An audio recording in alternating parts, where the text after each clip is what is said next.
Cream cheese എങ്ങനെ നമുക്ക് വീട്ടിൽ തയ്യാറാക്കാം. അപ്പോൾ ക്രീം ചീസ് എന്ന് പറയുന്നത് നമുക്ക് പുറമെ പോയിന്റ് വെച്ചെങ്കിൽ കിട്ടാൻ ഭയങ്കര ബുദ്ധിമുട്ടാണ്. ഇവിടെ തൃശ്ശൂരൊന്നും എനിക്ക് അങ്ങനെ ചോദിച്ചപ്പോൾ കിട്ടിയില്ല. അതുപോലെ തന്നെ അത്യാവശ്യത്തിന് നല്ല വിലയുണ്ട്. ഇത് നമുക്ക് അധികം ചിലവൊന്നുമില്ലാതെ വീട്ടിൽ നല്ല ക്രീമി ആയുള്ള ചീസ് തയ്യാറാക്കാൻ പറ്റും. അപ്പോൾ നമുക്കിത് എങ്ങനെയാണ് ചെയ്യണേ നോക്കാം. അതിനു മുമ്പ് തന്നെ നമ്മുടെ ചാനൽ ആദ്യമായിട്ട് കാണുകയാണെന്ന് വെച്ചെങ്കിൽ സബ്സ്ക്രൈബ് ചെയ്യാനും അതുപോലെ തന്നെ ആ ബെല്ലൈക്കൺ ഒന്ന് ക്ലിക്ക് ചെയ്യാനും മറക്കരുത്. അതുപോലെ തന്നെ ഉപകാരപ്രദമായി തോന്നുകയാണെങ്കിൽ നിങ്ങളുടെ ഫ്രണ്ട്സ് ആൻഡ് റിലേറ്റീവ്സിന് ഷെയർ ചെയ്യുക. അപ്പം നമുക്കിത് എങ്ങനെയാണ് ചെയ്യണേ നോക്കാം. അപ്പോൾ അതിനായിട്ട് നമ്മൾ 1 ലിറ്റർ പാലാണ് എടുക്കുന്നത്. അപ്പോൾ ഞാൻ ഒരു പാക്കറ്റ് പാല് ഒഴിച്ചിട്ടുണ്ട്. ഇപ്പോൾ അടുത്ത പാക്കറ്റ് ഒഴിക്കണം. ഇപ്പോൾ 2 പാക്കറ്റ് പാലാണ് എടുത്തിരിക്കുന്നത്. അപ്പോൾ നിങ്ങൾക്ക് പാക്കറ്റ് പാലാകുമ്പോൾ ഒന്നെങ്കിൽ നിങ്ങൾക്ക് ഫുൾ ഫാറ്റ് മിൽക്ക് ഉപയോഗിക്കാം. അല്ല നമ്മൾ ഫുൾ ഫാറ്റ് അല്ല ഉപയോഗിക്കണമെന്ന് വെച്ചെങ്കിൽ നിങ്ങൾക്ക് കുറച്ച് ബട്ടർ ചേർത്ത് കൊടുക്കാവുന്നതാണ് കേട്ടോ. അപ്പോൾ നമ്മളിപ്പോൾ 2 പാക്കറ്റ് പാൽ ഒഴിച്ചിട്ടുണ്ട്. ഇത് ജസ്റ്റ് ഒന്ന് ചൂടായി വന്നാൽ മതിയാവും. നമുക്ക് തിളയ്ക്കൊന്നും വേണ്ട. ചൂടായി വരുമ്പോൾ നമ്മൾ ഇതിനകത്ത് വിനാഗിരിയാണ് ചേർത്ത് കൊടുക്കുന്നത്. വിനാഗിരി അല്ലെങ്കിൽ നാരങ്ങ നീര്, ഇതിൽ ഏത് വേണമെങ്കിലും ചേർത്ത് കൊടുക്കാം. അപ്പോൾ 1 ലിറ്ററിലേക്ക് എന്ന് പറഞ്ഞാൽ ഏകദേശം ഒരു 4 ടേബിൾ സ്പൂൺ വിനാഗിരിയൊക്കെ നമുക്ക് ഒഴിച്ചു കൊടുക്കേണ്ടി വരും. അത് നമുക്ക് ഇതിന്ന് പിരിഞ്ഞു വരുന്നത് അനുസരിച്ചിട്ട് ഒഴിച്ചു കൊടുക്കാം. ഒഴിക്കുമ്പോൾ ഞാൻ പറയാം എത്രത്തോണ്ട് വേണം എന്നുള്ളത് കേട്ടോ. ഇപ്പം നമ്മുടെ പാല് അത്യാവശ്യം നല്ല ചൂടായി വന്നിട്ടുണ്ട്. അതായത് ഒരുപാട് തിളക്കണ്ട എന്നാണ് പറയുന്നത് കേട്ടോ. ഒരുവിധം നന്നായി ചൂടായിട്ട് വരുമ്പോൾ നമുക്കിതിലേക്ക് വിനെഗർ ഒഴിച്ചു കൊടുക്കാം. അപ്പം ഞാനിവിടെ വൈറ്റ് വിനെഗറാണ് എടുത്തിരിക്കുന്നത്. 1 ടേബിൾ സ്പൂൺ നമ്മൾ ഒഴിച്ചു കൊടുക്കുക. എന്നിട്ട് നമ്മൾ ഇളക്കി കൊടുക്കുക. ഇതേപോലെ കുറച്ച് നേരം ഇടവിട്ടിട്ട് വേണം നമ്മൾ ഒഴിച്ചു കൊടുക്കാൻ.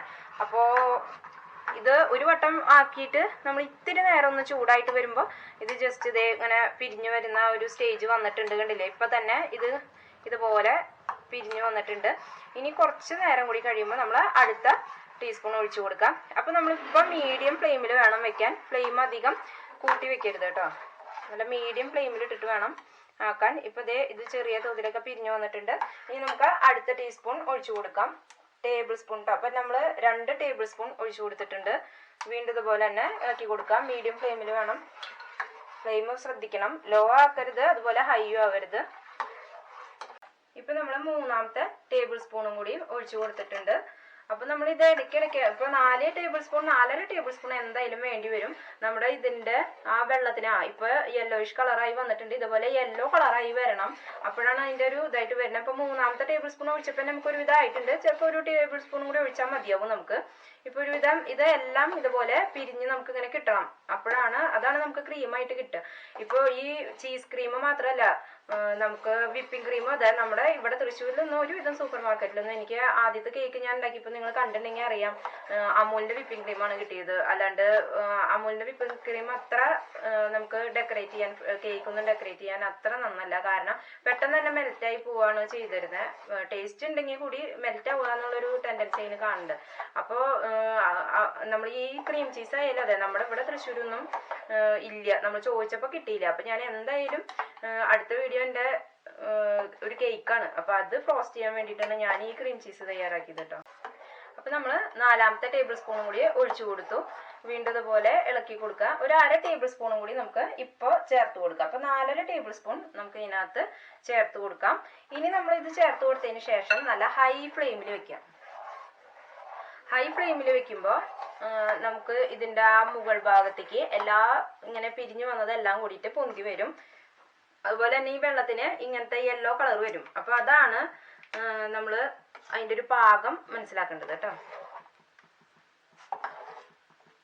അപ്പോൾ ഇത് നന്നായി തിളച്ച് പൊന്തി വന്നിട്ടുണ്ട്. ഇതെല്ലാം ഇനി നമുക്ക് ഇത് തീയോ ഓഫ് ചെയ്തിട്ട് ഇത് സെപ്പറേറ്റ് ചെയ്തെടുക്കാം. ഇനി നമുക്ക് ഇത് ഒരു അരിപ്പയിലോട്ട് വെച്ച് ഒഴിച്ചു കൊടുക്കാം. അപ്പോൾ നമ്മൾ പനീറിന് ചെയ്യുന്ന പോലെ കോട്ടൺ ടവലിലൊന്നും അല്ലാണ്ട് തോർത്തുമുണ്ട് അങ്ങനെയൊന്നും വെച്ച് കെട്ടേണ്ട ആവശ്യമില്ല. നമുക്ക് ഇതുപോലത്തെ ഒരു അരിപ്പയിലേക്ക് ആക്കി ഇട്ട് കൊടുത്താൽ മതിയാവും കേട്ടോ. അരിപ്പയിലേക്ക് ഇട്ട് കൊടുത്തിട്ട് അതെന്താ വെച്ചാൽ പനീറിന് നമ്മൾ ഇതിൽ ഒട്ടും വെള്ളമില്ലാതെയാണ് എടുക്കുക. പക്ഷെ ഇതിന് ഇത്തിരി വെള്ളമായിട്ട് വന്നോട്ടെ, കാരണം നമ്മൾ ക്രീമായിട്ട് ആക്കിയെടുക്കാനുള്ളതാണ്. അപ്പോൾ അത് കാരണം തന്നെ അത്രയ്ക്ക് നമ്മൾ ടവലിലിട്ടിട്ട് ആക്കിയെടുക്കേണ്ട ആ ഒരു പരുവൊന്നും ആക്കിയെടുക്കേണ്ട ആവശ്യമില്ല. ഇതേപോലെ ജസ്റ്റ് ഒന്ന് അരിച്ചെടുക്കുക. ഈ വെള്ളം നമ്മൾ കളയാറായിട്ടില്ല കേട്ടോ. ഇത് നമുക്ക് ക്രീമായി വരുന്നത് വരെ നമുക്ക് ഈ വെള്ളം എടുത്ത് വെക്കാം. ഉള്ള ഫുഡ് തന്നെയാണ്. ഇനി ഇത് നമുക്കൊന്ന് ഒരു മിക്സി ജാറിനകത്ത് വെച്ച് അടിച്ചെടുക്കാം. അല്ല ഒരു ബ്ലെൻഡർ വെച്ചിട്ട് നമുക്ക് ബീറ്റ് ചെയ്തെടുത്താലും മതി. പക്ഷേ ഇത് അധികം ബീറ്റ് ചെയ്തെടുക്കാനുള്ളതൊന്നും ഇല്ല. അപ്പോൾ നമുക്ക് മിക്സി ജാറിലായാലും ഈസിയായിട്ട് അടിച്ചെടുക്കാവുന്നതാണ്. അപ്പോൾ ഇനി നമുക്കിതൊരു മിക്സി ജാറിനകത്തിട്ട് നന്നായി ഒന്ന് അടിച്ചെടുക്കാം. അപ്പോൾ കുറച്ച് വെള്ളം ഇരുന്നോട്ടെ കേട്ടോ, എന്നാലാണ് നമുക്കിത് അടിച്ചെടുക്കുമ്പോൾ നന്നായി വരുള്ളൂ. ഇപ്പം നമുക്കത് ക്രീമായിട്ട് വരില്ല. ഇപ്പം നമ്മളിതൊന്ന് മിക്സ് ചെയ്തെടുക്കാൻ മാത്രമാണ് ചെയ്യണത്. പിന്നെ നമുക്ക് 1 മണിക്കൂർ ഇത് ഫ്രിഡ്ജിനകത്ത് വെച്ച് തണുപ്പിച്ചതിന് ശേഷം ഇതുപോലെ ഒന്നും കൂടി അടിച്ചെടുക്കാം. അപ്പോഴാണ് ഇത് ക്രീമായിട്ട് വരുന്നത്. ഇപ്പം നമ്മൾ അടിച്ചെടുത്ത ക്രീം ഇപ്പം ഇത് ഇതേപോലെ ആയി കിട്ടിയിട്ടുള്ളൂ. ഇനി നമുക്കിത് നന്നായി തണുപ്പിച്ചെടുത്തതിന് ശേഷം വേണം അടുത്തതായിട്ട് അടിച്ചെടുക്കാൻ. അപ്പം ഇതിനകത്ത് കുറച്ച് ഒരു വെള്ളത്തിൻ്റെ മയം ഉണ്ടായിക്കോട്ടെ, അല്ല ഡ്രൈ ആയിട്ടാണെന്ന് തോന്നുകയാണെങ്കിൽ നിങ്ങൾക്ക് നമ്മൾ മാറ്റി വെച്ച വെള്ളത്തിൽ നിന്ന് 1 ടീസ്പൂണോ 2 ടീസ്പൂണോ ഇതിനകത്ത് ഒഴിച്ചു കൊടുക്കാം. നമുക്ക് ക്രീമായിട്ട് വരണമെന്നെങ്കിൽ അത് നമുക്ക് തന്നെ പിടിച്ചു നോക്കിയാൽ മനസ്സിലാകും ക്രീമായി വരണമെങ്കിൽ എത്രത്തോണ്ട് വെള്ളം ചേർക്കണം എന്നുള്ളത് കേട്ടോ. അപ്പം ഇപ്പം ചേർത്തില്ല, ഇപ്പം നമ്മൾ ഫ്രിഡ്ജിനകത്ത് വെക്കുമ്പോൾ ഒന്ന് ഡ്രൈ ആയി മാറും. അപ്പോൾ അത് കാരണം 1 ടീസ്പൂൺ എങ്ങാനും ഒഴിച്ച് വെച്ചോളൂ. ഞാൻ ഇതിനകത്ത് അരിപ്പയിൽ വെച്ച് ആക്കുമ്പോൾ തന്നെ അത്യാവശ്യം വെള്ളം ഉണ്ടായിരുന്നത് കാരണം എനിക്കിപ്പോൾ ഇത്തിരി നല്ലോണം വെള്ളത്തിൽ തന്നെയാണ് ഇരിക്കുന്നത്. അപ്പം നിങ്ങൾക്ക് അങ്ങനെ അല്ല, കൂടുതൽ വെള്ളം നന്നായി പോയിട്ടുണ്ട് വെച്ചെങ്കിൽ 1 ടീസ്പൂൺ എങ്ങാനും ഒഴിച്ച് വെച്ച് ആക്കി വെക്കുക കേട്ടോ. ഇനി നമുക്കിത് ഫ്രിഡ്ജിനകത്ത് വെച്ച് 1 മണിക്കൂർ തണുപ്പിച്ചെടുക്കാം. ഫ്രീസറിനകത്ത് വെക്കേണ്ട ആവശ്യമില്ല, ഫ്രിഡ്ജിനകത്ത് വെച്ചാൽ മതി. ഇപ്പം ഇത് 1 മണിക്കൂർ ആയിട്ടുണ്ട്. നമ്മൾ ഫ്രിഡ്ജിൽ നിന്ന് എടുത്തു, നന്നായിട്ട് ഇത് തണുത്ത് വന്നിട്ടുണ്ട്. ഇനി നമുക്ക് നേരത്തെ അടിച്ചു വെച്ചിരുന്ന മിക്സി ജാറിനകത്തേക്ക് ഇട്ട് കൊടുക്കാം. എന്നിട്ട് നന്നായി ഒന്ന് മിക്സ് ചെയ്തെടുക്കാം. അപ്പം നമുക്കിത് ഡ്രൈ ആയി എന്ന് തോന്നണമെങ്കിൽ ഇതിപ്പോൾ ഇത്തിരി ഡ്രൈ ആയിട്ടുണ്ട്. നമുക്ക് ഇത് ക്രീമായി വരുന്ന ആ ഒരു ലെവലിലേക്കുള്ള വെള്ളം ചേർത്ത് കൊടുക്കുക. അപ്പം ഞാൻ നേരത്തെ പറഞ്ഞിരുന്നു എടുത്തു വെച്ചിരുന്ന വെള്ളം കളയരുത്, ബാക്കി നമുക്ക് അതിന് ചേർത്ത് കൊടുക്കുക എന്നുള്ളത് കേട്ടോ. അപ്പം നമുക്ക് ഇതിലേക്ക് ആവശ്യത്തിനുള്ള വെള്ളം, പിന്നെ 1 ടീസ്പൂൺ വെള്ളം ഇതൊന്ന് ചേർത്ത് കൊടുക്കുന്നുണ്ട്. 1 ടീസ്പൂൺ വെള്ളം ചേർത്ത് കൊടുക്കുക. അത്ര ചേർത്ത് കൊടുത്താൽ മതിയാവും. ഇനി നമുക്ക് മിക്സ് ചെയ്തിട്ട് എങ്ങനെയുണ്ടെന്ന് നോക്കാം. അപ്പം നമ്മളിപ്പോൾ ഇത് ബ്ലെൻഡ് ചെയ്തെടുത്ത് വന്നിട്ടുണ്ട്. അപ്പം നിങ്ങൾക്ക് കണ്ടാൽ തന്നെ അറിയാം നല്ല ക്രീമി ആയിട്ട് തന്നെയാണ് നമുക്ക് കിട്ടിയിരിക്കുന്നത്. ഇത് നമുക്ക് ഇനി നല്ല എയർ ടൈറ്റ് ഒരു കണ്ടെയ്നറിൽ എടുത്ത് വെക്കുക.